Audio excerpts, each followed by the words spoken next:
The day my adoptive parents brought me home, I picked up a power drill and broke the lock on my brother's room. But surprisingly, they weren't angry with me. Instead, they gave me lots of gifts. My brother actually suffered from severe social anxiety. He wouldn't talk to anyone and always kept himself locked in his room. To help him overcome this fear, my adoptive parents went to the orphanage. They wanted to adopt a happy and talkative child. After listening to them, the orphanage teacher immediately suggested me because I was not only playful and sweet, but also very obedient. However, I had one major flaw. I talked too much. But hearing this made my new parents even happier. They immediately asked me if I wanted to go home with them.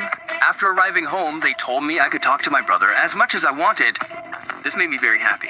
My adoptive father smiled and said, "If you can get your brother to say even one word, I'll fulfill every wish you have. I'll fulfill every wish." It was the first time I'd felt a father's love. Without delay, I went straight to my brother's room. He was quietly reading a book. I immediately sat down next to him and explained that reading for long periods isn't good for the eyes, isn't good. Then I started talking to him nonstop. I didn't care whether he wanted to listen or not. I kept talking for 3 hours. Finally, he broke down. He came out of his room for the first time. My parents were so happy that they were moved to tears. They said I could choose any gift I wanted. I was so excited. But then I saw the loneliness in my brother's eyes. That very moment, I realized that he, like me, wanted to live a normal life. Why? So I gave up my plans to go out and stayed home with him.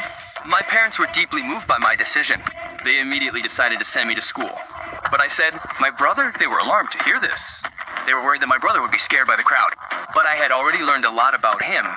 I was confident that now he could gradually learn to open up to other children. I promised my parents that I would always protect him. After much persuasion, they finally agreed. The next day, my brother and I went to school together. I was very excited, but my brother was trembling with fear. I immediately gave him a watch and kept one with me. Then I told him to call me on this watch if anything happened.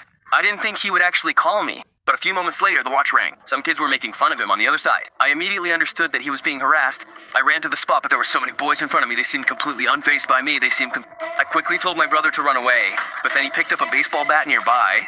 Then he shouted loudly for the first time, "Don't touch my sister!" For the next part, comment below.